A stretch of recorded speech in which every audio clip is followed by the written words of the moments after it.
Today's date is August 14th, 2017. Hello and welcome to Hit the Books Podcast. I'm one of your hosts, Chris Holcomb. And I'm Emery Saunders. And we're here to give you all the saucy deets in the world of comics this week. Sorry, folks, we missed last week. We had a mic issue and basically ruined all our audio for the recording. Yeah.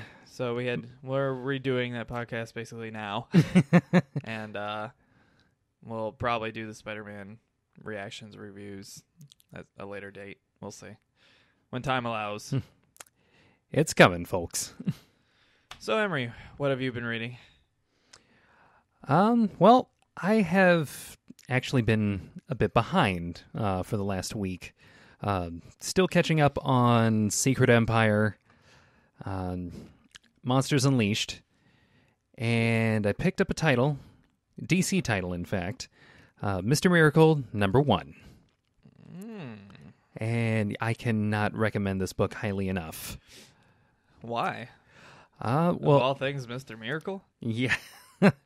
Yeah, it might sound a little weird, but somehow they have managed to craft a story that really hooked me with a character that I normally otherwise couldn't care less about, honestly.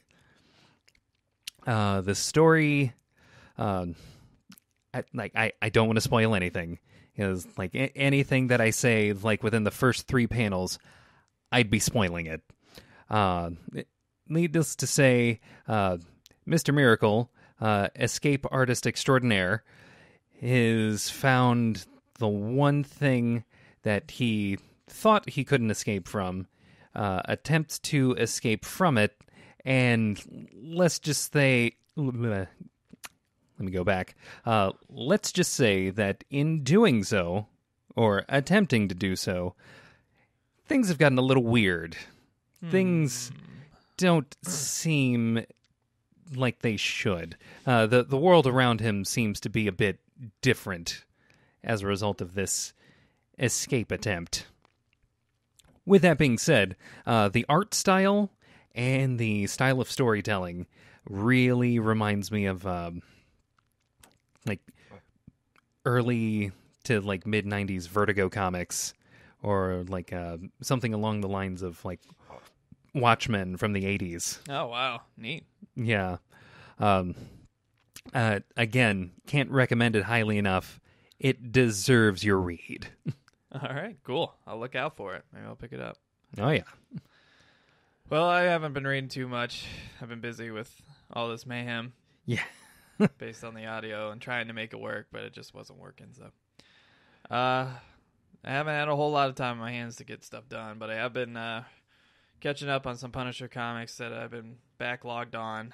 As always, I have the huge backlog. I still haven't covered every single thing from the New 52. Yeah. So that's a lot. I got quite a bit of backlog to get through. Nothing's really stuck out for me yet as of the stuff I'm going through. Punisher's your typical Punisher stuff, you know. It's about what you'd expect. Yeah, and, war on crime, his basic deal. Yeah, make people hurt. That's about it. Yeah, yeah. He's the Punisher. He's out to punish. So, without further ado, let's get into the news. Big news that came out last week: Millarworld Comics has been bought up by Netflix for their broadcasting rights, and I guess Netflix is looking to make their own series exclusively through Netflix. Interesting. And that would include titles such as Kick-Ass and The Kingsman, which, great movie, go see it. Yeah. I don't know about the sequel yet. We'll see. I hope it's great. Yeah, me too. But, yeah, I think Nemesis is one of them. And oh no. Oh, yeah. So there's some potential there. Yeah, to say the least. If I'm not mistaken, both Nemesis and Superior, which are Mark Millar's take on Batman and Superman, respectively, his take... Not really good guys, by the way. Oh, yeah. No. He has a very controversial take on these characters. Like, Batman. Oh my god. This is like if Batman was like a villain, but somehow managed to successfully be a worse villain than all of his other like villains from like the normal Batman universe combined. Yeah, he's pretty bad. Yeah. And Superman, well, I should more accurately say Superman and Shazam. But yeah, his take on that was also, it was kind of like interesting and cheeky and fun at first, but then things get really dark because this is the Millarworld. Yeah, and everything he touches finds a way to turn to shit. I don't mean in quality. I mean, it's like the stories just, they the hurt. characters, their lives go to shit. Yes, they do. So look out for that, and we'll see. I'm guessing they probably won't have anything up for at least a year, but yeah, they haven't disclosed the amount yet, but I'm guessing it was something significant for Miller to give up the rights to all that stuff. So yeah, they got to get all their monies in a row, I guess. Especially after selling Kick-Ass and Kick-Ass 2 and oh yeah, the 2 Kingsman movies, you would expect that the next big thing would be his other comics, Yeah. So I'm sure he made off pretty well with those. So Netflix must have ponied up something pretty significant. I wonder if they'll get the rights to those previous movies. That'd be interesting to see how that plays out, honestly. Yeah. I don't know how that would work out legally, but yeah. And it being Sony that bought up the rights, I'm worried. I saw what Sony did to Spider-Man. More specifically, their second attempt at Spider-Man. Yeah. I don't know. I didn't see the Garfield movies. They came out too quickly after the original 3, and yeah, I liked the first 2, and then I didn't like the third one, mostly because of Topher Grace. I like him in that 70s show. Not much in pretty much anything else. Yeah, he should only ever be that kid from that 70s show. He really should. He's typecast. He can't avoid it. Next up on the news, Inhumans first episode leaked, and it's not being received well by pretty much anybody. The promotion has already been criticized for looking very weird and janky and not very good. Marvel has been trying to kind of push the Inhumans for a while, probably as their way of creating a pseudo X-Men world for their cinematic universes.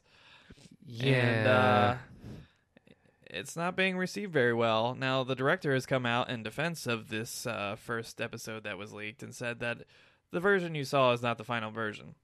However, the first episode is set to premiere in IMAX in theaters all around the country on September 1st, which is 2.5 weeks away. So, if it's not the final version, yeah, when's that going to be done? About that. Yeah. So something smells fishy about this. Maybe some of the post-production wasn't finished, but I mean, clearly the stage is set. I think this might have been pushed a bit too soon, and honestly, them going the TV route with this one, it doesn't seem like it's going to come out well. No, I mean, it was originally planned to be a movie, then it got downgraded to the TV show, and then they were like, "Oh, we're still going to show it in IMAX on the first episode," and I'm like, "Why?" Like, we've already committed to this being television, as in sit at home, not go to the theater and pay to watch the first episode of a television show. Yeah. That's I don't know if they forgot how TV works, but yeah, no. I mean, it's got some decent actors in it, but man, that's just right. The Inhumans were never really that interesting to me in the first place. Yeah. And I was thinking, well, maybe they'll try to push some kind of Guardians type of thing with the movie, and then they said, no, it's going to be a TV show, and I was like, well, screw that. And everything I've seen from promotional stuff and from what little of the leaked footage I've seen already, like, it just looks really awkward, and yeah, it's kind of hard to make a story about moon people in 2017. I don't know. I mean, from what I can tell, from what I've seen of this looks like a superhero-ish, X-Men-ish style TV show Yeah. that's going to attempt to be Game of Thrones very light. Which, I don't think that's the approach that you want to take with these people. Like, this should be basically what should have been a First Contact story had they not been slowly, by a spoon, feeding us Inhumans here and there in like a very X-Men style fashion. Yeah. Yeah, I guess we'll find out. I mean, I give everything a shot, but I don't know. Try anything once. Except for that watching that first episode in theaters. Yeah, I'm not going to do that. Screw you. I'm not giving you box office ticket prices for a television show. Sorry. Oh, well. And for our final news item, we have comic sales around the entire industry have dropped almost an average of 20% from last summer. So, not looking too good. Some of it, from what I've been reading in several sites, is being pointed to as not having a big enough event. Or, and my argument would be that they've had nothing but an event for like 3 years. Right. It's just nonstop. It's just event connected to event. Yeah, I think event fatigue has set in. Yeah, I would probably point more to that and towards just, Yeah, patting on the back for stupid things like changing people's colors and that sort of thing. Yeah, it's just kind of there's way too much going on. Rub people the wrong way, And I mean, comics have been struggling for a while anyway. It's just the fact with all these movie universes and stuff. It's there's so many other mediums that people can seek out for new comic stories. So yeah, it's just a kind of a hard fact, but. As it currently stands, Marvel and DC, as far as their retail market, are both pretty much neck and neck in the market, surprisingly. Yeah. Marvel currently controls about 39% of the market, and DC has about 31%, and then the rest is kind of split up, with Image being the big one. But Dark Horse is in there, IDW's in there, Boom's in there, Dynamite's in there. All with just a little bit of the market. But if you want to look at these, let's see here. You can go to newsarama.com/35904-July-comic-book-sale.html. They got all the stats here, which is pretty helpful. So shout out to you, Newsarama. Written by Michael Doran. But if these numbers are to be taken seriously, it's not a good sign for the market to shrink 20% in a year. Yeah, Granted, last year was supposedly really good with all the, Civil War and Secret Wars and Rebirth and all the nonsense that was going on at that time, Right. Maybe DC will see a change, a bigger improvement with their new changes to book prices and release schedules, but I don't know. They've been doing a lot of weird stuff with their art styles, and their stories are fine, but they've been kind of lackluster since they moved to LA, and I kind of suspect it's just a cultural thing. Yeah. No longer being in the middle of New York City kind of takes the Gotham out of Gotham, Right. And everything's turning into more of a suburban, lighthearted kind of it hurts. Open, pretty sky story, which is not DC at all. Right. So, it's kind of like leaving your muse or your inspiration behind. Yeah, I personally feel like LA is just a toxic place for anything comics. Oh, yeah. Good for the movies, not so good for everything else, Right. Yeah, but we'll see how things work out. We always preach, support your local comic book stores and buy physical when you can, because these artists and these story writers, they're the origin point. They're the brick and mortar of what forms the greater universes, whether it's video games or whether it's movies and every other medium you enjoy. Without that base of the written comic book, you really don't get very far with the other mediums. Oh, yeah.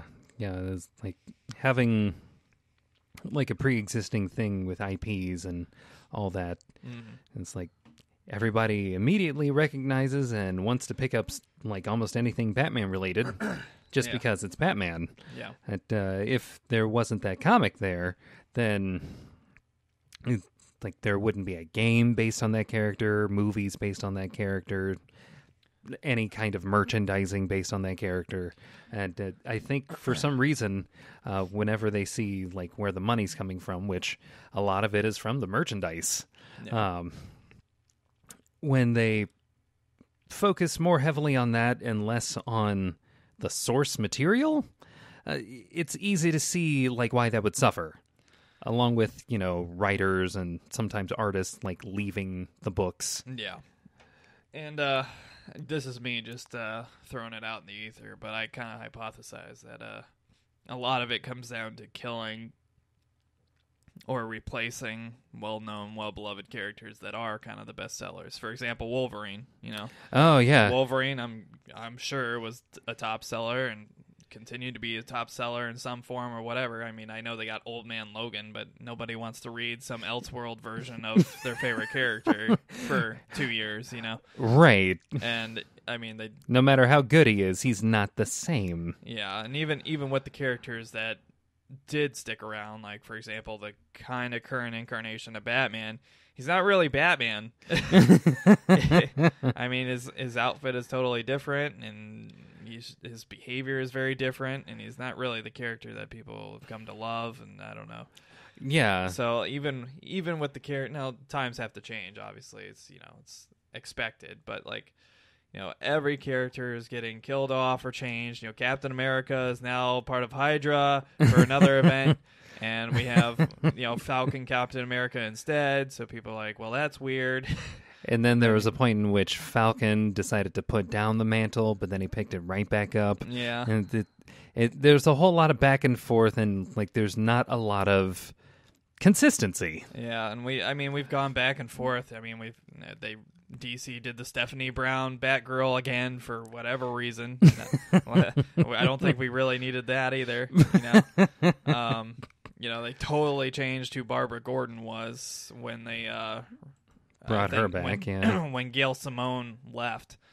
Gail Simone had an awesome story going for her and had an awesome personality, very cool, you know, artwork and costume design. Then they changed it to kind of like she's a girl in the suburbs getting her master's and fighting suburban crime, wearing like a leather jacket. Because, you know, that's a superhero? But, I mean, I guess they were trying to appeal to more, I don't know, younger girls or something. I don't know. But it just kind of ruined it, kind of watered down what Barbara Gordon is. And then they replaced her almost immediately. You know, a year later with Stephanie Brown, and had Stephanie Brown carry the book for a while. And be in Gotham, where Barbara Gordon belongs. And nobody knows which Superman we're talking about in every book, you know?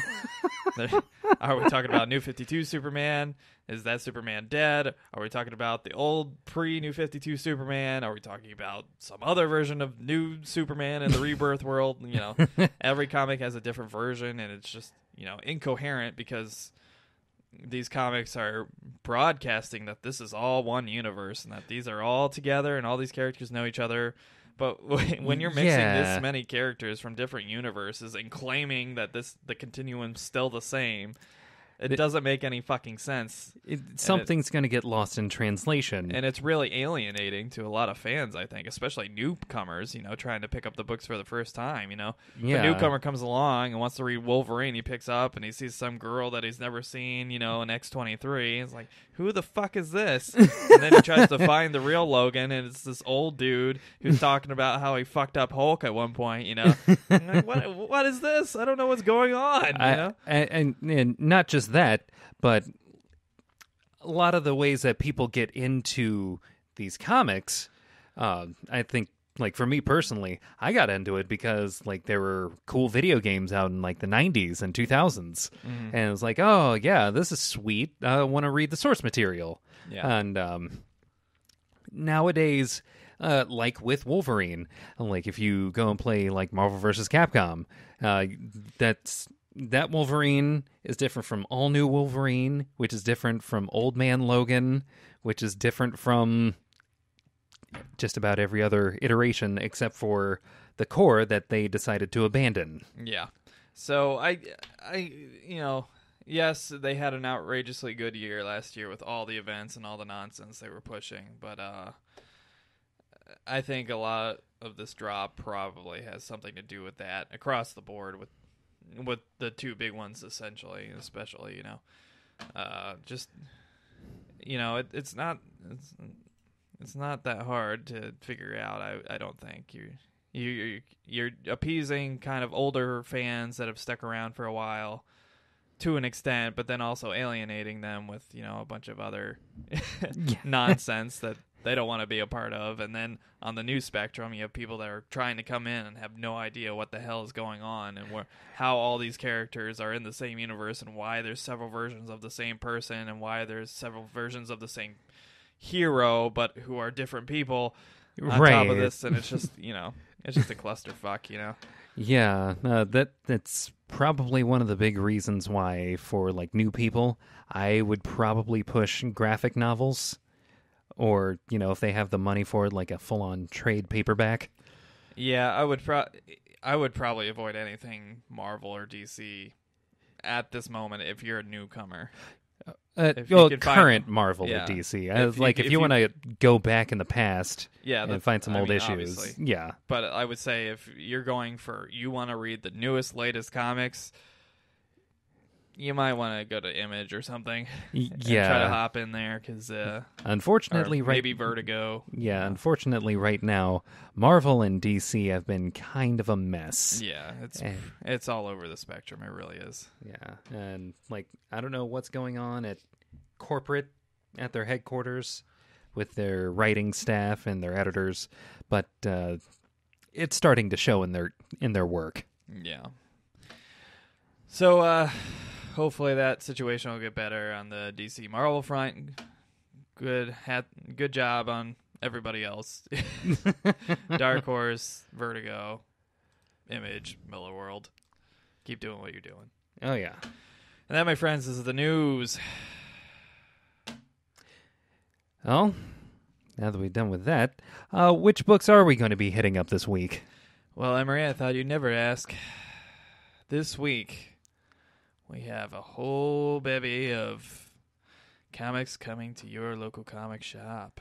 Oh, a whole bevy, he says. A bevy. Ooh, let's get this bevy. Oh, yeah. So for Marvel, we have All New Guardians of the Galaxy number 8. We have Astonishing X-Men number 2. We have Black Panther and the Crew number 5. We have Generation X number 5. We have Generations, Wolverine, and All New Wolverine, just to confuse you. Number 1. We have Gwenpool number 19. We have Invincible Iron Man number 10. We have Luke Cage number 4. We have Monsters Unleashed number 5. We have Royals number 6. We have Secret Empire still going. Brave New World, number 5. We have Silver Surfer, number 13. We have Spider-Men 2, number 2. Because we don't have enough 2s. We have... Oh, there's 2 of them. I get it now. We have Star Wars, number 34. We have Star Wars Poe Dameron, number 18. We have The Amazing Spider-Man, Renew Your Vows, number 10. We have The Mighty Thor, number 22. We have Thor Ragnarok Prelude, number 4. We have Totally Awesome Hulk, number 22. We have U.S. Avengers, number 9. Ultimates 2, number 100. And X-Men Blue, number 9. From Dynamite, we have variant, nothing but variants. So variant week. From DC, we have Aquaman number 27. We have Batman number 29. We have Batwoman number 6. We have DC Comics Bombshells number 33. We have Dark Knights, spelled Nights. Metal, number 1. This is apparently DC's big event Yeah. for the fall here, the end of summer. We'll see how that goes. Yeah. We have a bunch let's of see. metal Batman, essentially. Let's all put on armor. Really antiquated armor. Next we have Future Quest Showcase number 1. We have Green Arrow number 29. We have Green Lanterns number 29.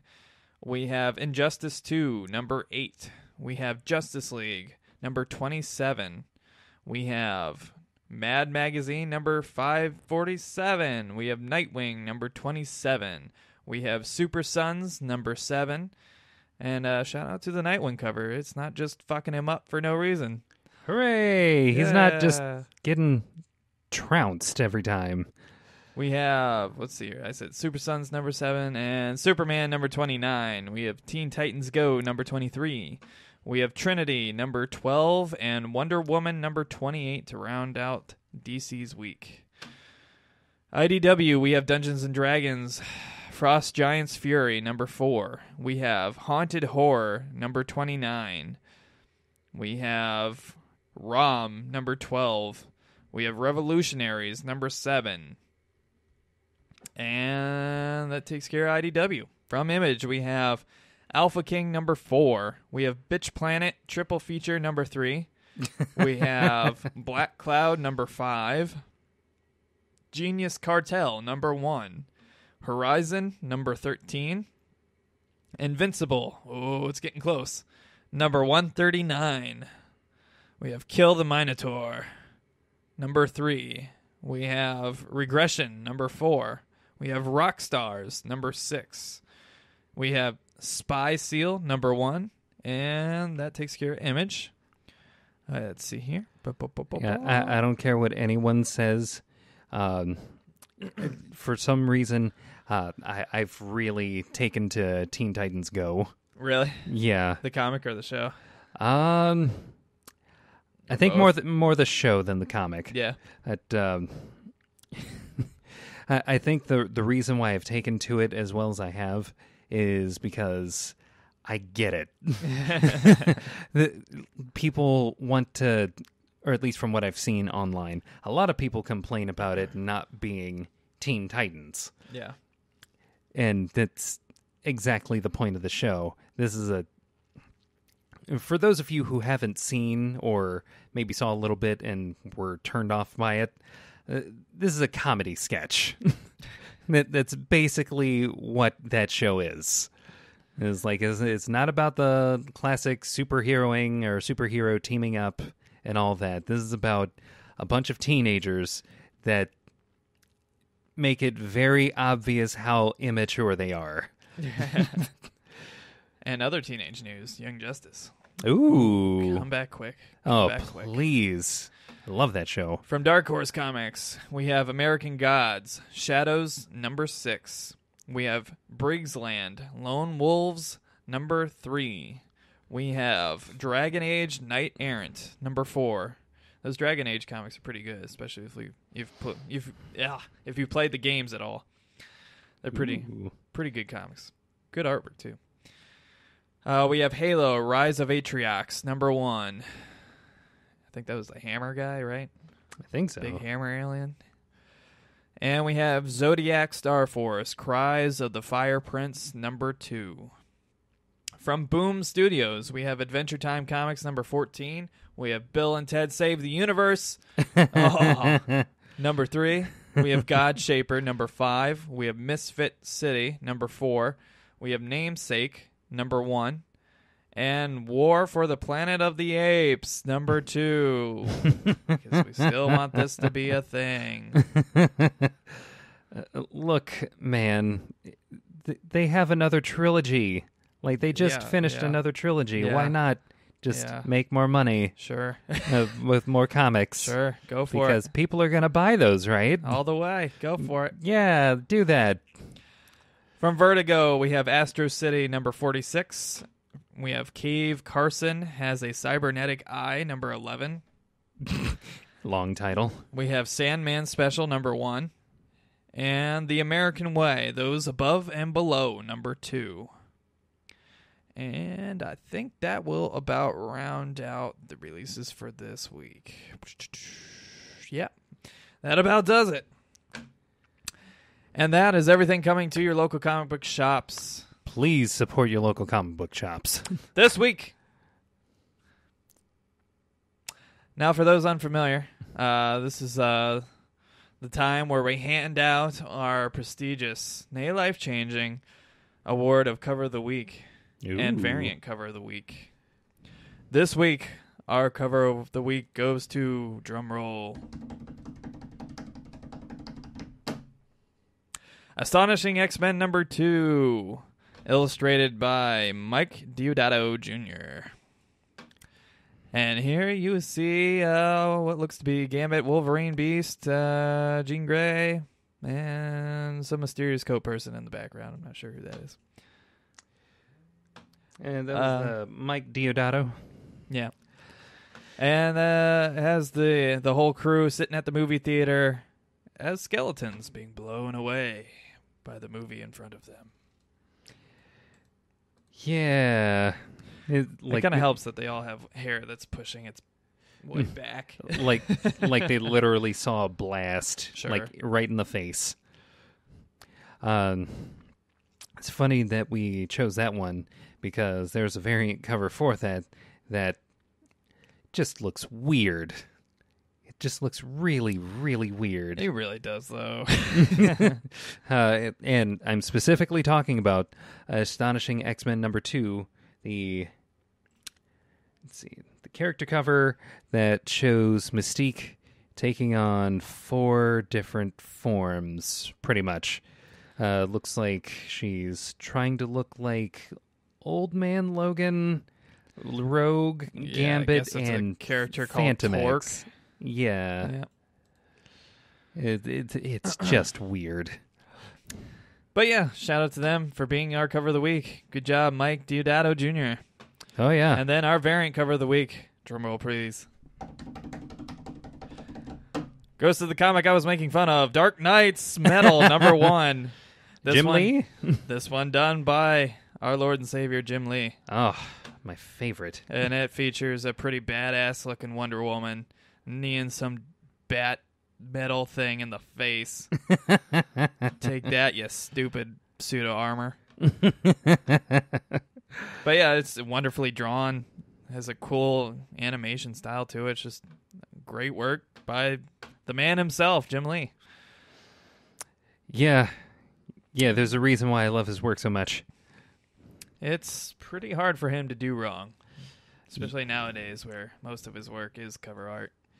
Yeah. And that rounds it out. Thank you again, Astonishing X-Men #2 and the Dark Knight's Metal #1 Jim Lee variant. For our new friends out there, this is the part of the show where we each discuss a topic of our choosing about the world of comics. Emery, what is your topic this week? My topic is actually one that I'm surprised it took me this long to get to. Video game tie-ins. Ooh. Oh, yeah. I think one of the things that I remember growing up, specifically about the video games that I played, is that more times than not, and mind you, when I started playing video games, this was back in the early 90s. Same here. Oh, yeah. This was a time when most of the games that you would see out, if they weren't Mario or Sonic, were something comic book related, like Batman or Superman. Ninja Turtles. The X-Men. Yep. Yeah, that's actually how I originally got into comics. Specifically, the first X-Men video game for the Sega Genesis. It was not... It was kind of a wall crawler, like beat 'em up, right? Yeah. That was... And honestly, in all honesty, that game does not hold up. Most of these games don't. They don't. But it was because of that game looking so sweet, in having all of these interesting characters, or at least interesting looking characters, that I decided to check out these comics. Yeah. And in the spirit of remembering those games, I want to do a top 5 video game comic book tie-ins. Oh, wow. This could be fun. All right. Okay, so... Should we go one each? And just go up the scale from 5 and up? Oh, yeah. Yeah, let's... I love that way. For my number 5, I am going to have it as Sega Genesis, X-Men 2, Clone Wars. All right. So why do you love it so much, and why is it your number 5? It's my number 5 because it's an old game, so like new games kind of blow it out of the water. But there is this like old school 90s quality to it where the first X-Men game that they released on the Sega Genesis, it controlled poorly. But this second one is like really where those they controllers weren't all that great either. No, they Especially weren't. The 3-button variants. Ooh, those things would stick so quick. Oh, yeah. Those things were not built to last. But this game, oh my God, the controls were perfect. For a side-scroller game where you could pick one of 6 X-Men and eventually Magneto when you get far enough in the game, this game just knew how these characters played. And, oh, man, it was so good. It just reminds me of, like, when I was a kid, really into the X-Men, like, with their cartoons, the games that I was kind of getting into, and the comics that I started reading right around that time. So, yeah. So how old were you when you started really getting into comics? I think it was about like 8 or 9. Yeah. Yeah. It was right around... It's like around 95 for you, right? Yeah. Oh, more early. like 94 or 93. That was a bad time to start. You have your Electro Blue Superman and all sorts of nonsense. Yeah, DC was... You had Kyle Rayner, though. Yeah, I did have Kyle Rayner, my favorite Green Lantern. Yeah, that was the DC book that I was into. For Marvel, it was very clearly X-Men. Mm-hmm. The Avengers were pretty much the B team, like right around that time, and like you were either Batman or the X-Men, or you just didn't have that much screen time. Spider-Man started to become like more of a thing in like animation and like video games and stuff, but like Batman and the X-Men were like the main two. Yeah, for me, mine was pretty similar, although I was probably a bigger Spider-Man fan. Cause I'm a little bit younger, so Spider-Man was pushed more than X-Men was. Makes sense. So, yeah, I was definitely big on Batman primarily, and then Spider-Man and X-Men.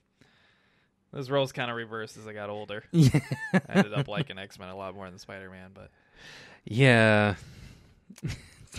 I think maybe your experience in New York might have shifted some of that. Yeah, maybe. Oh, well, for my number 5, I have to give it to the SNES classic, Turtles in Time. Ooh. I remember this is the first Ninja Turtles game I ever played. I had an NES and a Sega Genesis, and then I think his name was Trent. It was like this 18 or 19-year-old guy that lived with his mom. Oh, yeah. He lived in an apartment next door to us, and when I was a little kid, I had a very bad habit of just wandering into other people's apartments and saying hi. And I'd chill out with them, and his mom and him just kind of like took to me and like he taught me how to ride a bike and like all these other things, and he had a Super Nintendo over there. Yeah. And like I would go over to his apartment to play like the Super Nintendo games that I couldn't play on my Genesis, and I'd bring my Genesis over so he could play some Super Nintendo stuff. But one of the games he had was Turtles in Time, and I remember just loving the way you could take Donatello and flip people up on the screen, you know. I thought that was the coolest thing ever. And so I would always get Donatello with his giant staff and just flick people onto the screen. And I don't know. It was one of those kind of old beat 'em ups that go across the screen, had really cool music and cool art style. And yeah, I just love how creative they were with the game. I'm sure if I went back and played it, it probably wouldn't hold up very well. But I think probably not. Most people hold it as kind of the classic, and it got really hard towards the end there, you know. Yeah. There was some surfing levels that got a little hard. And sewer surfing. I remember that. But yeah, Turtles in Time, that was a great game. I really loved that game. Oh my god. I had a lot of fun. That was like right at the end of the heyday of the Turtles. I think they were making the real life turtle movies with the costumes and stuff, which I still say are better than the new ones with Michael Bay. Easily. Yeah. Easily better. Wow. Yeah. Wow, guys. How did you mess that up? They really lost it there. But I just really love that game, and I have a lot of nostalgia tied up into going over to this poor woman's apartment and like sitting in front of her son's game system and playing Super Nintendo Turtles in Time. Oh my god, that's incredible. It's funny you mentioned that game because the third live action Teenage Mutant Ninja Turtles movie, I always called it by that title, Turtles in Time. Really? Yeah. I mean, they time traveled, so it makes sense. Yeah. Even though I went back and looked, and it's like, that's not the actual, like, original title of that movie. I can see it. That being said... That's the one where they go back and become samurais and stuff, right? Samurais as opposed to the ninja? Wait a minute. Yeah, I think they were trying to, like, do the whole Back to the Future thing where the first two are like pretty fun and enjoyable, and then the third one's like, let's go way back. Make a mockery of history. Yeah. Like, all right, cool. I won't like it, but it's fine. This is what the Japanese were like, right? No. I think they still get pizza somehow, right? No. They make like Japanese pizza. They do make an attempt at making pizza. It quickly turns into a Frisbee because we realize they're still teenagers and none of them know how to cook. Cowabunga, dude. Radical. So, what's your number 4? My number 4 would actually be Spider-Man 2 for the PlayStation 2. That's a pretty popular one. That's one of I didn't play that one, but everybody seems to love that game. That was actually the first Spider-Man game that had been released that had realistic web swinging in it, which is why everyone loved it so much. It wasn't the combat that they were into. Well, it gave you free roam, right? Yes. That's the big thing. Yeah, you had free roam over all of New York. Yeah. Well, Manhattan, not the rest of the 5 boroughs. Spoiler alert, my next choice is going to also be a Spider-Man game. And it's an early one, but it did have the realistic web swinging. The only problem is it wasn't free roam. It's like you on go a down path. this linear path, you know? Yeah. For Spider-Man 2, which, unlike the PlayStation 1 Spider-Man, which was just comics and or cartoon based, this one was specifically a movie tie-in. And that actually helped the game a lot because I don't know if you guys have seen Spider-Man 2. If you haven't, you should watch it. Easily the Spider-Man 2 or Amazing Spider-Man 2? Spider-Man 2. Spider-Man 2. Don't put amazing on there. Just clarifying. Thank you for that, just in case, people completely knew. Jamie Foxx, Electro. No. Okay, I say that he wasn't bad in the movie. It was just a poorly written story. I digress.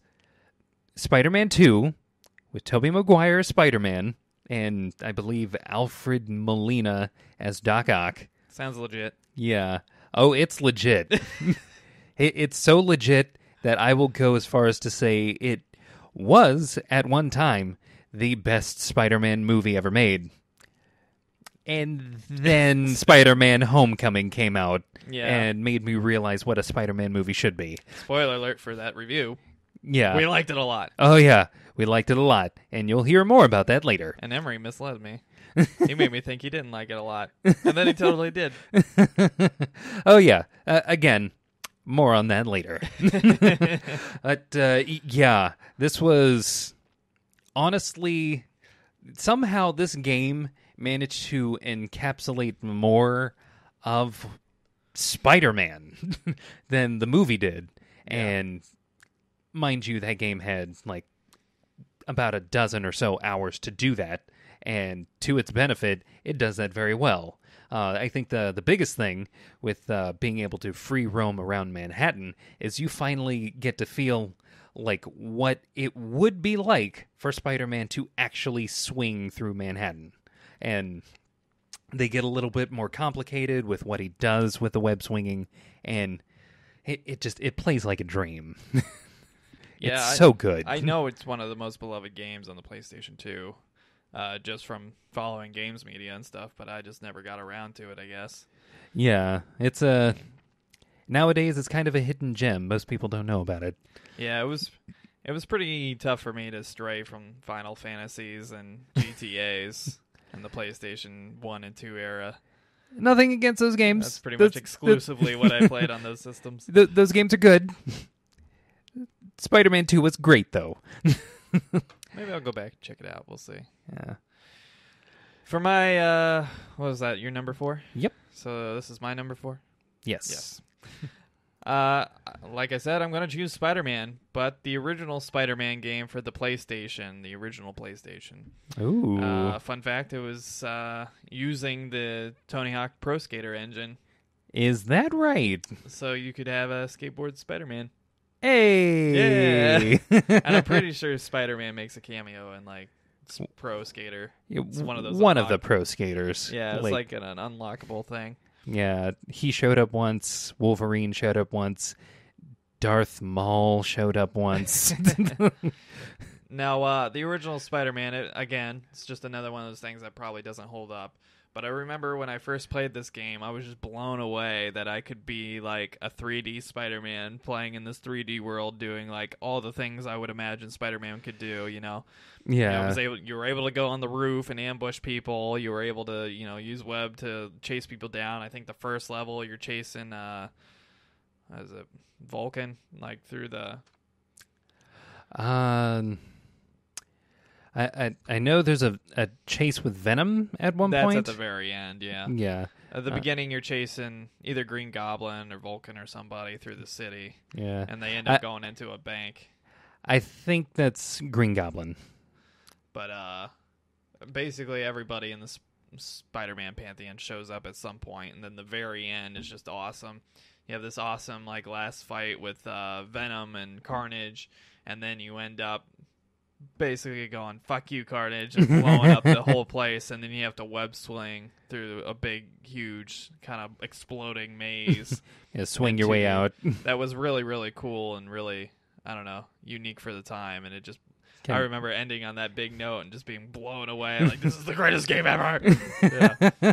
It just got you amped. Yeah, it was excellent. It gave me, the first taste of being, an actual Spider-Man in a video game, Oh, and just man. had all the cameos I wanted, It was still a lot of fun. I'm sure I got, rose-colored glasses looking back on it, but, Probably, but, was, nostalgia counts for something. It was a lot of fun. So, Emery, what's your number 3? My number 3 is actually going back to the Super Nintendo. Maximum Carnage. Wow. Yeah. I remember this one. Yeah. It's another beat 'em up. Yeah, when you take characters like Spider-Man and Venom and tether them to the ground, this seems like a game that shouldn't work on paper. But somehow they managed to make the side-scrolling beat-em-up nature of it like really, really tight. The music was like it just got me going. There's like I think there were a couple of tracks that very closely resembled songs from like metal albums that I've heard. Like I think there's a song that straight up sounds like something from Black Sabbath. But yeah, there's something about that game that just viscerally it got me.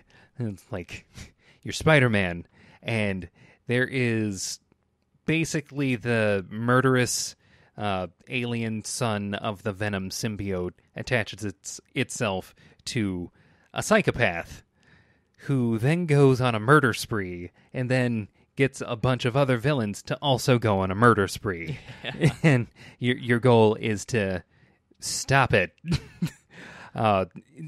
With that basic premise that was actually based on an actual run of comics for Spider-Man, where characters like the Fantastic Four, Captain America, Black Cat, Mobius the Vampire. It's like there isn't like a very assorted cast that you can actually get like an icon for, and they'll like show up in the game. Yeah, it was so much fun. Yeah, it sounds awesome. I don't know. I played it little sparingly. Again, I was always playing Turtles in Time on my neighbor's SNES in our apartment complex, but he had Maximum Carnage there, and I remember picking it up and playing it a few times. It was pretty fun. Oh, yeah. God, I remember that game so fondly. Any other things to add to it? Apart from just wanting that game to be remade in the current day, no, that game's... there's a reason it's my number 3. All right, well, for my number 3, it's a tough one now. We're getting into the nitty-gritty. Ooh. I feel like another Telltale game will take over after this, but for now, I'm going to say the Fables, Wolf Among Us from Vertigo. Okay. And Telltale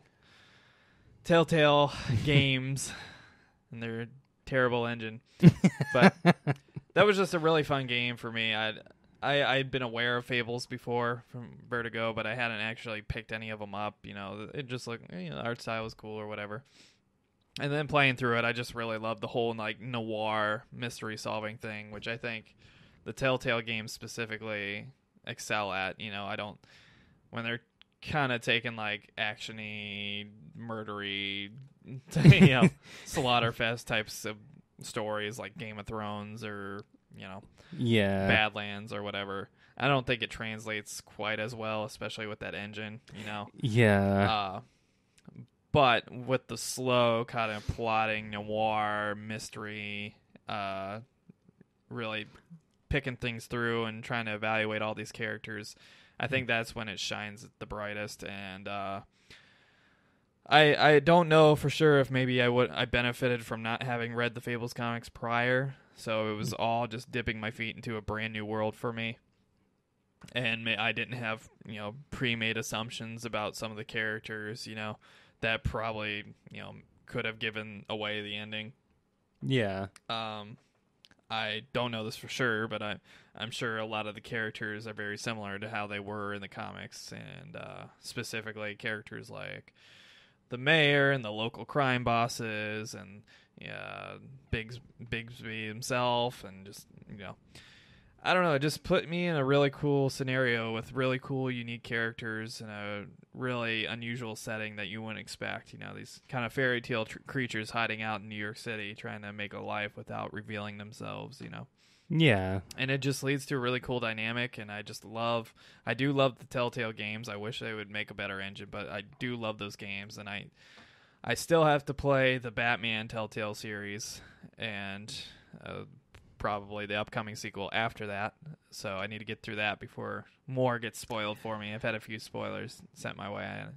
Yeah. But I really just love those slow plotting storylines, and I'd say I'd say those games are probably the best way to experience a comic book story outside of the actual comic book.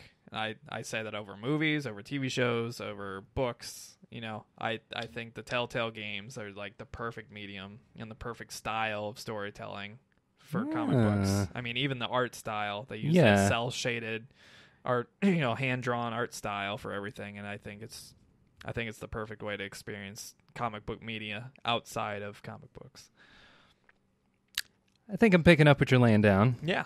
Yeah. I have not checked out the Fable series, but I think you sold me on it. Yeah, it's really cool. It's really interesting, and I mean, you can probably get it for $5 by now, you know? Oh, yeah. Super fun. Anything else to add to your love for this Fable title? No. Literally nothing. All right. Let's move on to our number 2. My number 2 is actually... This is a game that didn't get nearly as much play as it should have, honestly, in my opinion. X-Men Legends 2 Rise of Apocalypse. Is this the one where you have a choice of 3 unique characters? No. Or is that a different one? That's a different one. That's X-Men Destiny, and that is a game that That's the one I'm thinking of. I will list that in my bottom 5 worst comic book tie-in games I've ever seen in my life. Yeah. It was pretty bad. I pretty much... That one prevented me from ever buying an X-Men game again. More or less. Yeah. Outside of Marvel vs. Capcom, that's about it. Yeah, about that. Yeah. We'll see if they show up ever again.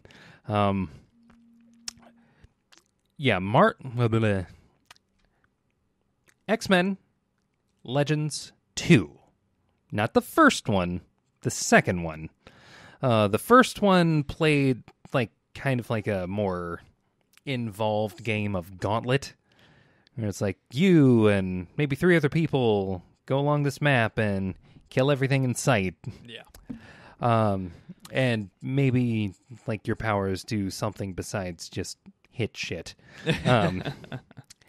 In X-Men Legends 2, they took that formula and really tweaked the hell out of it by giving everyone a more expanded power set. You could see more accurately all of the things that they could be doing with their powers. Mm-hmm. And the cast of characters was a lot more varied. And it just played so well. That's cool. Yeah. That was one of those top-down action RPGs, right? Yes. Yeah. Yeah, I love that game most specifically because instead of just strictly following the Ultimate Universe, which is what the first game did, Yeah. the second game took some liberties with some characters that they hadn't gotten to in the Ultimate Universe yet, and decided to maybe change up some of their costumes so that they don't all look like they're wearing the same shit. So what system was that for? That was for, I believe, the Xbox and PlayStation 2. Okay. Cool. Yeah, that's one I wouldn't have considered. Hadn't played it, so. Is there anything you want to add to that? Apart from this mentioning other tie-in characters that you could get through playing on the there was also a PSP version of that game where you could get several more characters. Oh, neat. Which included Cable and Cannonball and maybe a couple of other characters that I'm forgetting. But being able to unlock Deadpool in a video game for the first time ever, and also weirdly enough play as Iron Man because I think we were like starting to make him more of a thing. Yeah, it just worked. Cool. Yeah. Maybe I'll check it out. For my number 2, I had to struggle with these top 2, but I think I'm going to go with Batman Arkham Asylum, the first of the Arkham games. Oh. That came out for PlayStation 3, Xbox 360. And I love those games. I don't think anybody would argue that those games aren't excellent, if not great. Just amazing, well-polished, great voice acting, just all around amazing games. Yeah, I'm pretty sure the Arkham City, that was the one that was like Game of the Year. Yeah, the first one got those nominations, but nobody picked it up because, again, it's a superhero game. Like, who's going to pick it up? And then when people caught on, they're like, oh, shit. It's like, oh, shit, this game's great. We should. And then they made another one. Yeah, so the second time around, they had the ability to give more praise, I think, and people were more aware of it. Oh, yeah. But for me personally, I just think Asylum has everything just in a very well-framed, well-designed, compact story, linear story, where it's with Arkham City and Arkham Origins and way more with Arkham Knight. Everything's just kind of scattered and dilutes the story and dilutes the fun of the atmosphere. Right. Arkham City is, all of these games are great. They're all amazing games. I'd happily play all of them again. And I think Arkham City specifically perfected the combat mechanics. Because I love doing the challenge rooms and stuff. Oh, yeah. And I love that you could have Nightwing and stuff like that in the later games in the challenge room setting. The first one just had that perfect story and just had all the mystery behind everything that was going on. And yeah, it gets a little bit of crap for that last boss battle or whatever, but it was still fun. It was interesting. They had to put something there. And I'm not one of these people that thinks the Halo 4 ending was great because it wasn't a boss battle. You have a single QuickTime event, and that's the climax of your entire story. Oh, Jesus. So, yeah, Halo 4, screw you. You wasted so much of my time for a nonsense story that didn't matter, for an ending that was... that was just bullshit. It was about 10 seconds long. Oh, Ugh. It hurts. Oh, that sucked. But, yeah, it's just a perfect game. It has the perfect amount of replayability, the perfect, amount of secrets to look out for and bury yourself in the story and this world more and more. And it's just so atmospheric all the way around. And, Arkham City had some, I'd say, better boss fights, like Mr. Freeze and stuff like that. But before Arkham, nobody had really done it like that. Nobody had done it that well and that cohesively. Oh, had yeah. that much, external gameplay along with the primary gameplay that was not centered around multiplayer. That was around, creating your own experiences in these challenge rooms and these boss fights and seeking out these mysteries and these question marks and, the new gadgets. You could upgrade all your stuff, and it's just such a good story. And all the voice acting, obviously, with Mark Hamill, and Kevin Conroy leading the way. It's just amazing. And they most of the people they brought back from, Bruce Timm's, the animated series. And oh, yeah. it was just the perfect amalgam. Oh, my God. Everything I love about Batman. My only wish I had was I wish there had been more, appearances by Robin, Batgirl, Nightwing, The Bat Family. The Bat Family, like they did a little bit in City and a lot more in Arkham Knight. But I didn't need to play as them or anything. I just wanted them to show up. I just wanted an acknowledgement that they existed, But yeah, it was just a great game, and it falls just short of my top spot because I am a big fan of a certain type of fighting game. Give you clues to my next one. Oh, yeah, so many clues.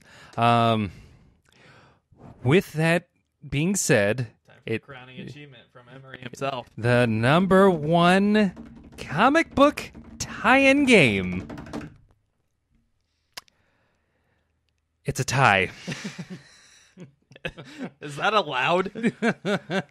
Judges, is that allowed? They're ruling they have to fight for it. Okay. Get the studios together. Yep.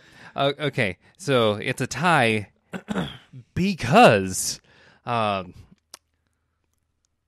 got Injustice 2, and that game plays like a dream.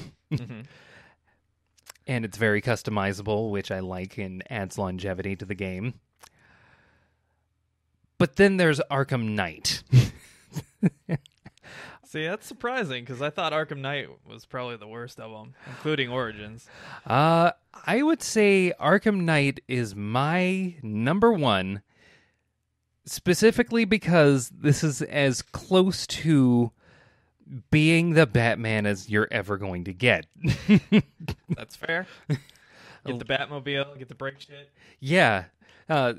You can run into people and totally not kill them.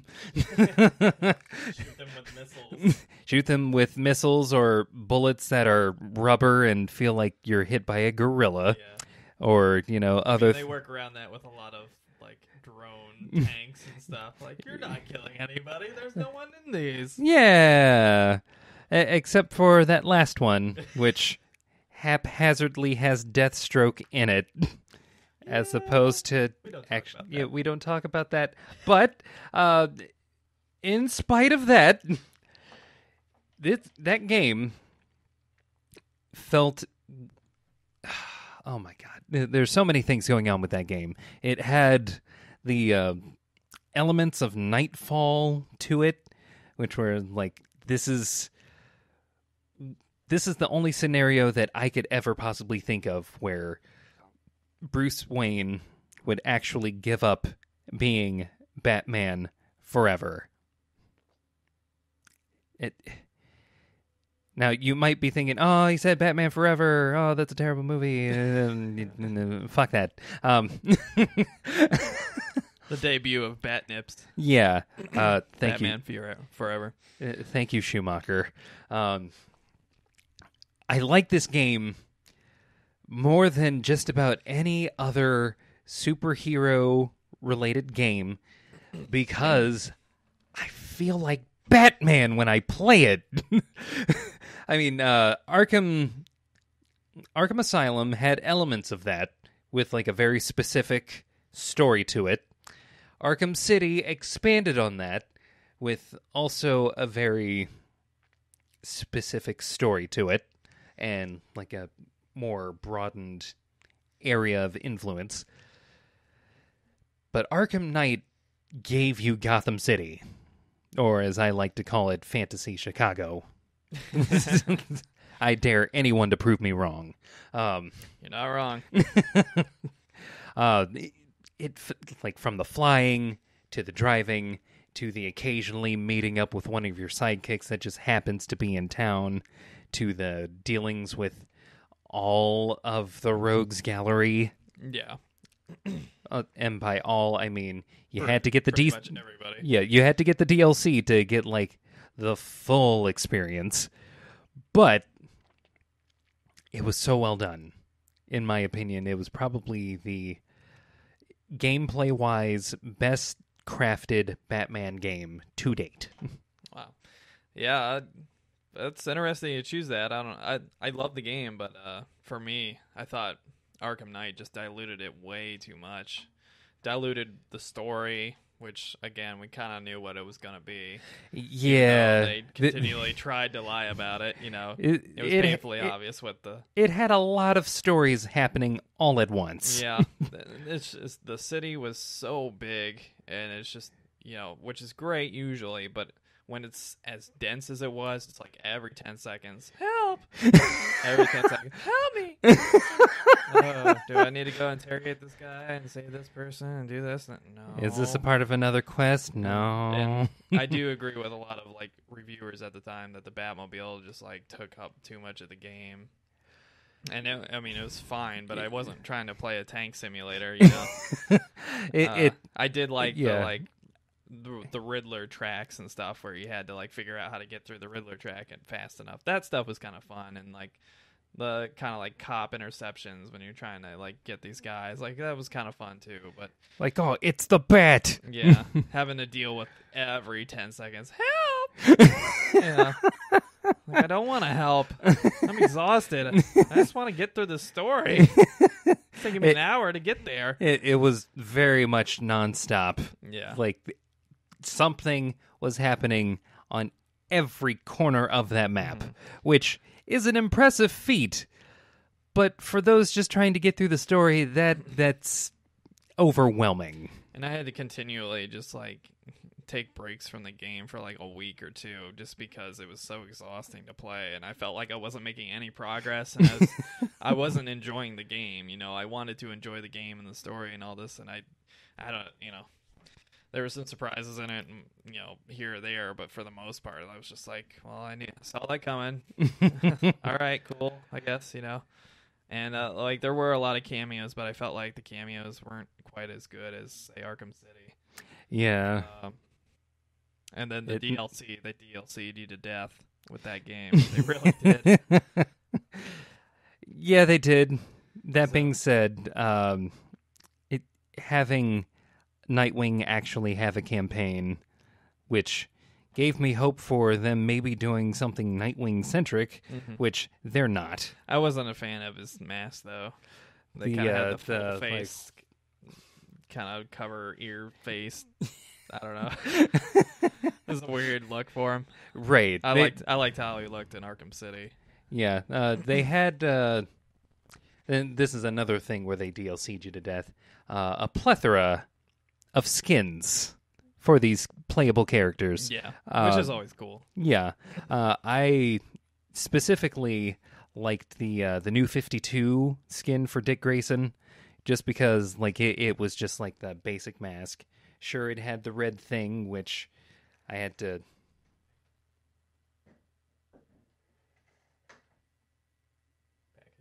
Yeah. Cut that out. Yep. Edit and post. So yeah, there was the... he had the basic mask, the red bird emblem across the chest, which I had to desperately not think about the movie Batman and Robin because of that.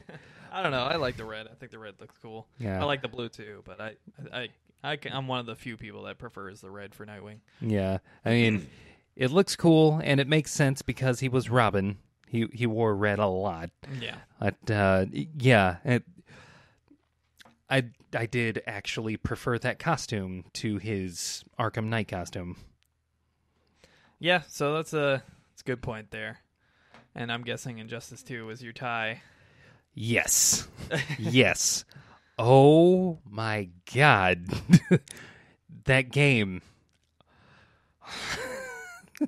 I didn't think that they would knock it out of the park the way that they did, given how Injustice went, which was a decent game, but there's something about the art style that was just kind of a turnoff. It was a little muddy. Yeah. Graphically.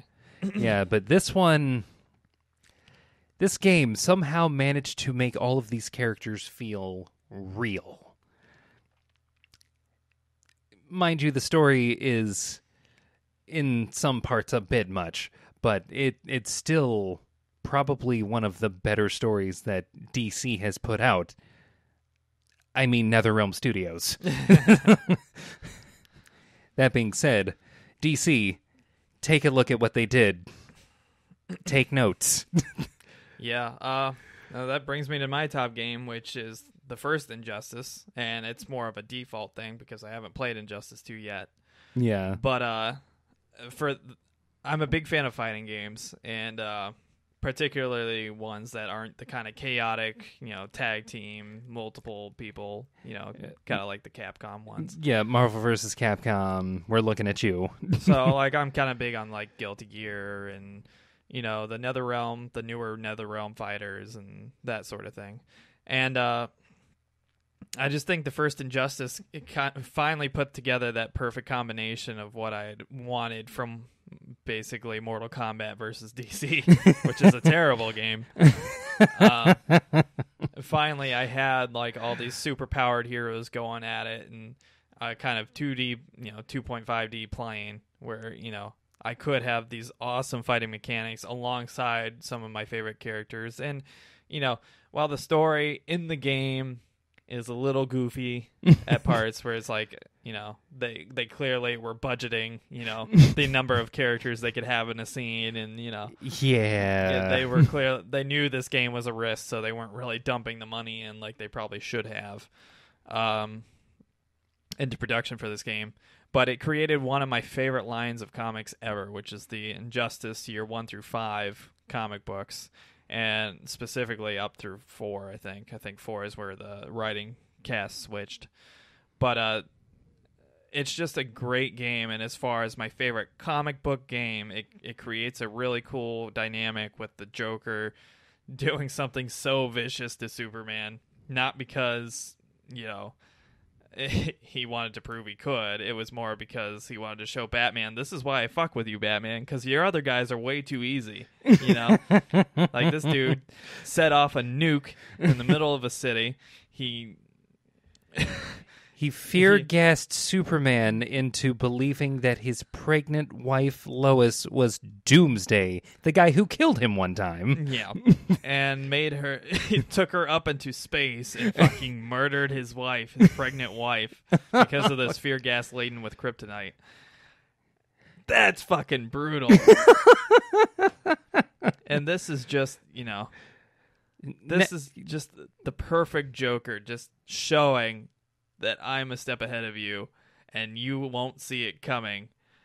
And this is why, Batman, you are my nemesis, and not this super-powered asshole over here. Right. Because he's just too easy. And then you cap it off with Superman, viciously just fucking murdering him. And understandably so, Oh, yeah. Just fucking murdering him, ripping his hand through his chest, and crushing his heart in a very Mortal Kombat style. Yeah, that was probably that was the thing that sort of clinched it for me. This was the logical progression of what would happen if the Joker got his hands on Superman. Yeah.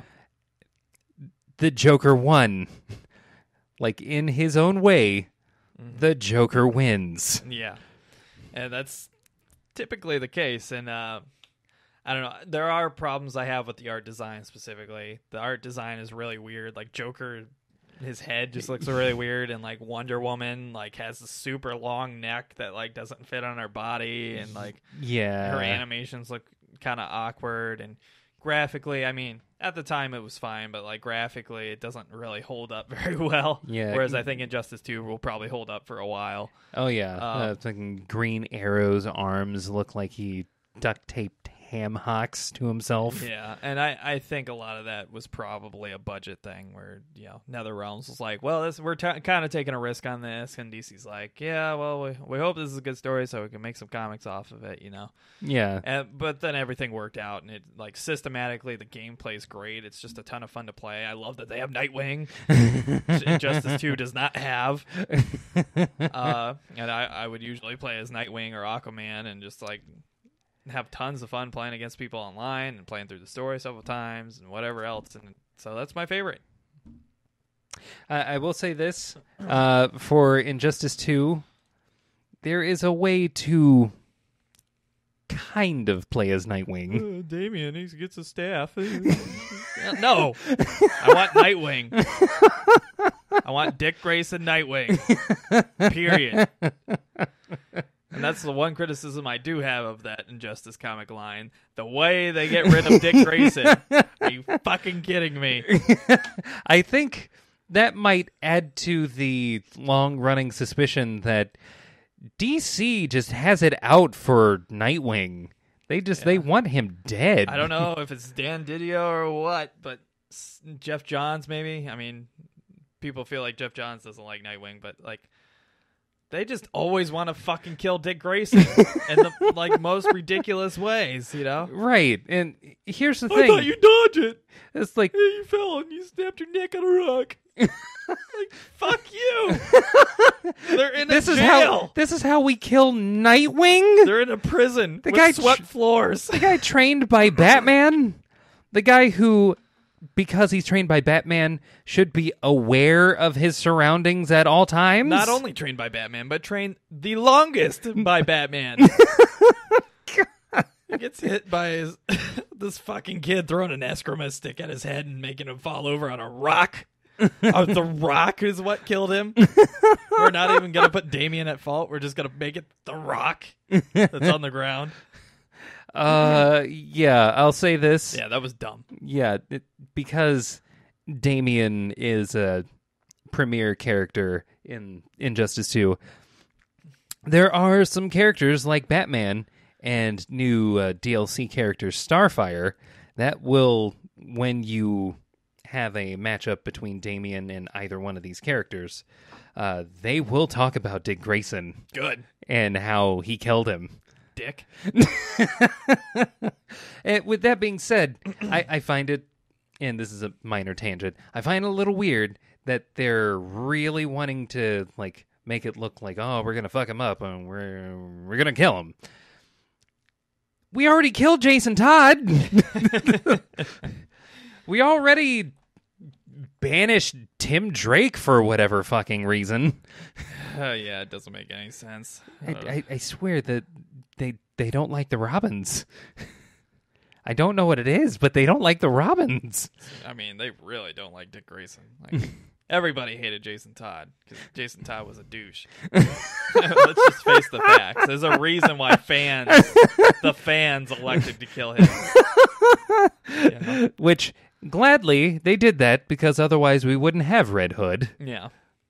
Who's a great character. But, yeah, love Red Hood. Oh, well. Does that wrap everything up?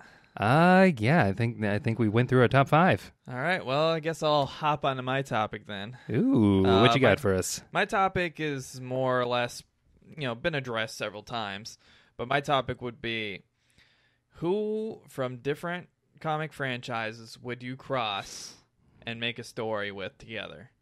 And now there's obviously been several versions of this already. There's been, the DC versus Avengers, the Justice League versus Avengers storyline where you had these characters fighting for something vague.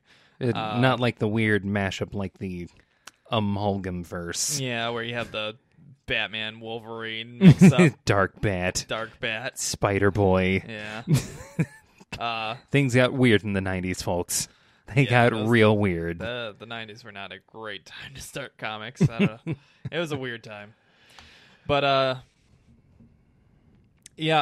mean, there's been some great ones out there. I mean, the latest ones I can think of is like Batman and the Ninja Turtles.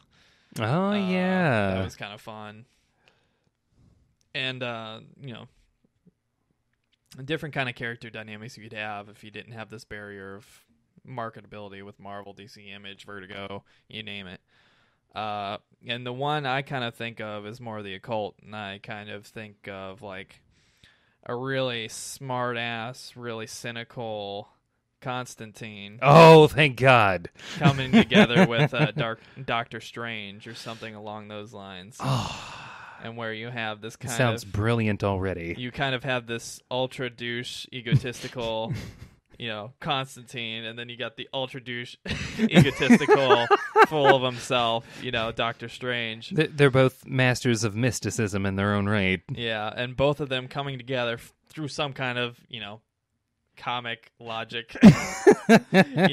They've crossed universes. You could very easily have like the two of them end up in our world or something where they're trying to chase down some kind of mystic or something that's causing problems in all the universes or something. And just have them combine, and maybe you can make it even like a team book and have like Dr. Fate like trying to corral the two idiots together. The Dr. Fate's getting them from each dimension to each dimension, like being their kind of caretaker, while Constantine and Doctor Strange kind of bicker among each other and try to solve these problems. Oh, yeah, I really like the story idea. So I just think that could be a really cool dynamic, especially if it's framed in kind of a noir type of aspect, where you have these two kind of back alley characters, just dealing with the occult. And dealing with what goes bump in the night. Yeah. Oh, yeah. And, I mean, there's a comic that kind of had a cool concept like this. It's called Gotham by Midnight, I think. And that was a really good comic series. Oh, yeah. And you could just have some really cool dynamics and some cool cameos, you know, with both the Marvel and the DC universe and, you know, some Vertigo characters or whatever, you know. So that's like my ideal one that I can think of right off the bat. Do you have any ideas? I do have one. And this would be one where it very kind of tongue-in-cheek addresses that these characters may or may not be rip-off versions of each other. This would be Batman and Superman versus Moon Knight and the Sentry. Yeah, that could be interesting. Now, A crazy Moon Knight. I mean, by crazy Moon Knight, you just mean Moon Knight. Yeah, that'd be a weird dynamic. Yeah, see, here's the idea that I have for this. So, Batman and Superman somehow get, because of the multiverse and boom tubes or what have you, Yeah. they get pulled across dimensions and are pulled into specific points in the Marvel universe. Like Batman, for some reason, just shows up in Manhattan at night where there's this attack that's about to happen, and he goes to stop it, but before he can get to it, this guy who, and I never thought I'd say this guy who's dressed like the moon shows up. Because that's a good idea at nighttime. This guy dressed like the moon shows up, stops these guys who are doing whatever crime you would normally have in a back alley, and then the two are like, it's a new vigilante in town. Batman, for some reason, thinks that it's impossible that he's gone over to some other universe and thinks he's still in Gotham because it's a sprawling city. Yeah. High rises and whatnot, back alleys, because for some reason Manhattan has those. And then in a different part of this world, it would be, instead of it just being out and out the Sentry, we pull out his arch nemesis, which is his split personality, the Void. Otherwise known as the same fucking guy. Who's just evil. Yes, and I'll tell you why. The thing with Superman is that he's supposed to be exactly as strong as he needs to be for whatever given situation. This would be a situation in which we really put that to the test with Marvel's version of this character. Yeah. Who is extremely OP. He's so OP, it's ridiculous. We're talking like breathing in space OP. Which is one of the things that he did when he ripped Carnage in half. Because that was a thing that happened once. Reasons? Reasons. Yeah. But and mind you, the Sentry himself, when he's not the Void, still has some mental issues going on. When he becomes the Void, he's crazier than a fucking sack of hammers. And watching Superman having to deal with this guy while also feeling bad for him because he can tell there's something wrong with this guy. It's like this becomes the villain that he's always trying to save. Mm-hmm. Which would be... He kind of sees a glimpse of himself, you know? Sees what would happen if he went full over that, you know, insanity threshold. Yeah. As a hero. Right. Like, this is what happens when absolute power goes out of control. Mm-hmm. And just seeing where the story goes from there, and then maybe having Batman kind of catch up with Superman somewhere, and the two of them kind of learn how to deal with these two characters who are both kind of nuts. And then having... I'm not nuts. You're wearing a bat costume. All right, I'm a little nuts. You want to get nuts? Come on, let's get nuts. And then Moon Knight would be the guy who's like in his full costume and with like brass knuckles on, is like, I brought nuts. Yeah, it would just be an insane story. That for sure. Like this would be like the blockbuster action type of story. Yeah. I don't know. I think that's pretty cool. I think one more thing I might think might be cool, depending on how they did it. Oh yeah. If they did like All-Star Western and Logan. Yeah. And had like the original version of Logan as an adult, somehow across the streams, and he's in like the Old West instead of, Canada. Where he belongs. Yeah, he doesn't belong in Canada. He literally belongs in the Old West. Yeah.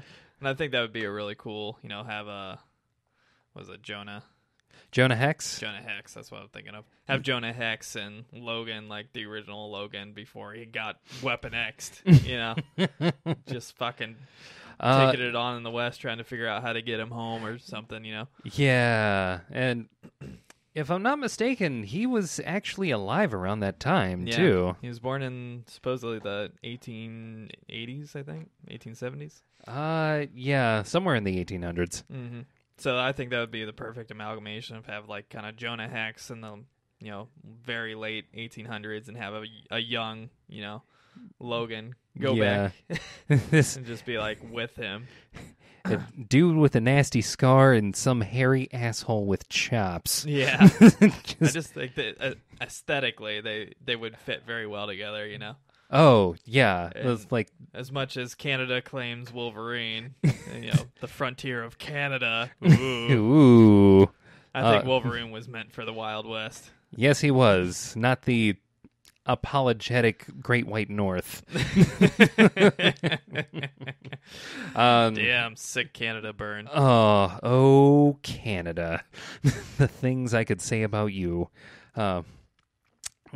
Wolverine would be perfect in the Old West. I think the thing that kind of gets me about that story is, what would it be like if this younger but an adult Wolverine who just escaped from his house where he killed his dad, or he killed his real dad after he watched his fake dad die in front of his face, and then popped claws, these nasty little bone spurs that count as powers, I guess. Take that character and just take him out west instead of, just taking him further north and making him, what the hell did they do to him in Origins? They make him a demolitions expert. I don't remember. I remember that. They had him as a miner. Makes sense. You blow up, you heal, you're good. Yeah, like he'll always come back from the mines.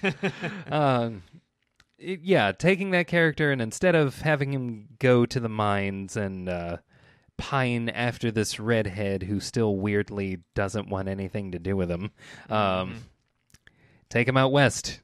Let him be the gallivanting cowboy type. And he could very easily have another typical Wolverine love interest, Oh, so yeah. He falls in love with some Native American woman on the frontier or something, in typical Wolverine fashion. And then for some reason, they can't be together. Yeah, more different Silver Fox.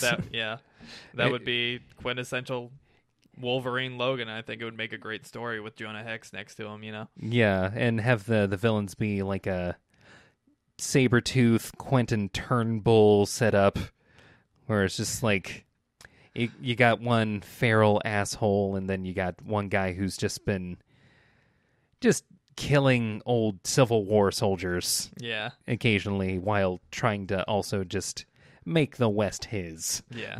So I just think that would be a really cool mashup. I don't know if somebody can make that happen, any of these combinations would be awesome. Right? Do it, Oh, yeah. please. Why not? Yeah. You already mixed all the other worlds. Why not? Why not get, good, sensible mixes? Characters that logically go together. Did you have any other ideas? I think I had one more. And it involves my favorite character in all of comics. You guessed it. Gambit.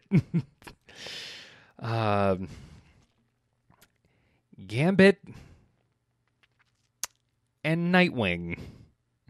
Ooh, our favorite characters Yeah. mixed together. Yeah. The sexy studs of the comic book universe. Oh yeah. We have the bad boy. They're both bad boys. But the bad boys that are good enough, yeah, for the girls to they're pursue. They're just good enough. Yeah. They both have very obvious flaws to themselves. Mm-hmm. But it would be my idea for a story is, for some reason, Gambit takes it upon himself to steal something very valuable. And it just so happens that he's off-world, for whatever reason, stealing something that belongs to, let's say, any one of the rogues. Let's say the Penguin. He has valuables, right? Maybe he's stealing from Wayne Industries or something, Maybe. Some kind of Wayne museum or something. Yeah, there's some kind of, gem or diamond that is on display. Yeah. And Gambit's like, I gotta get that. And I am the premier thief in all of the Marvel Universe. Anyone who tries to argue Scott Lang, shut the fuck up. Damn. Coming out hard. Oh, yeah. Yeah. Scott Lang is the thief that fails. Gambit is the thief that succeeds. Mm. And by the thief that succeeds, I mean there's, in the TV show that only lasted one season, Wolverine and the X-Men, Gambit literally steals Magneto's helmet. What a G. By G, I mean good guy. Yeah, that's what we mean, right? Yeah. See, this idea just brings the perfect picture to mind for me. Oh, yeah? Now imagine Dick Grayson in his circus, traveling around, gallivanting, and suddenly a man that's good with cards comes up and says, "Why don't I run a game table at your circus?" And they become a traveling duo. A traveling entertainment duo. Yeah, with Nightwing controlling all these circus acquisitions and Gambit kind of screwing people over at his card tables. Right. Nightwing could be the ringleader, as it were. Yeah. Or maybe just stick to trapeze. I mean, technically he was the owner. Yeah. In New 52, and then he sold it for reasons after Death of the Family. He sold it because he's still a superhero, and you can't manage a traveling circus and be a superhero at the same time. Yeah, there's reasons behind it, I guess. But, I like the idea of that story. Actually, they should just make us the writers for this book. They should. We'll take the two favorite characters and constantly fight over who should win the struggle. Oh, yeah. And here's the thing. The book should end in just there being a disagreement, but a respect. I'm sure you could have a love interest in there somewhere. Yeah. They're both kind of vying for the same person or whatever. Yeah. And each character thinks that they're equally, not equally, but each character thinks that they are much more advantageous as far as winning or wooing this lady. I mean, you could make this even like weirder and just have like the lady secretly being some kind of interdimensional being that just likes them both and just wants the feeling of having them both like adore her. And Like so she sets up the situation where Gambit can be in the vicinity. You can't have Nightwing there and have her as kind of the damsel in distress so that they'll fight over her. Yeah, I also like the idea of, and this might be a little controversial, Dick Grayson, not as Nightwing, but as Agent 37. Oh, no. Don't do this to me.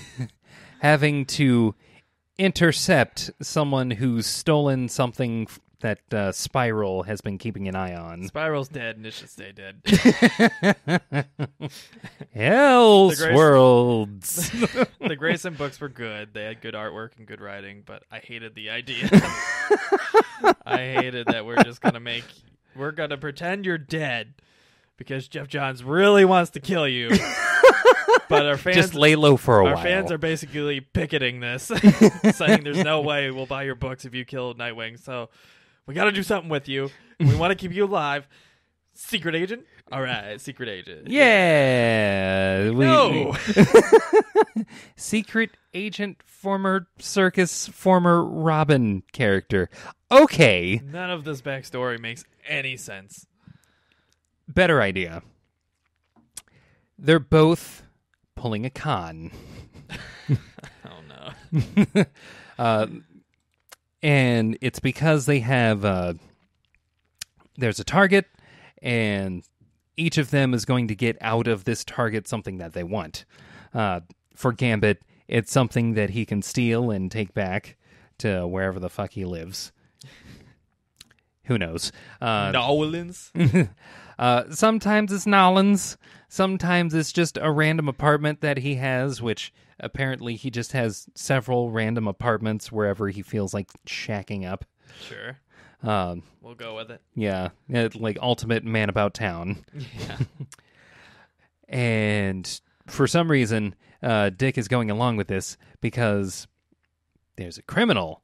Like the target is like one of the rogues, and he's got to bring him in. And like one of the things that I would like to showcase in this book is Dick's propensity for humor. I can see a unique dynamic there. Right. And I also want Gambit to maybe have a quip here or there, maybe make a reference to all of Nightwing's quips as dick jokes. Yes. I can see this. You're painting a perfect picture. And yeah, like towards the end of the con, there seems to be some kind of issue between the two of them. They have their battle, the obligatory "who would win in a fight" battle. Yeah. But then it gets interrupted. They get back on plan, and then they settle their thing. And then it's like, oh, by the way, I totally let you in. It's like, sure you did. Of course. Roll credits. Roll credits. So that's our ideas.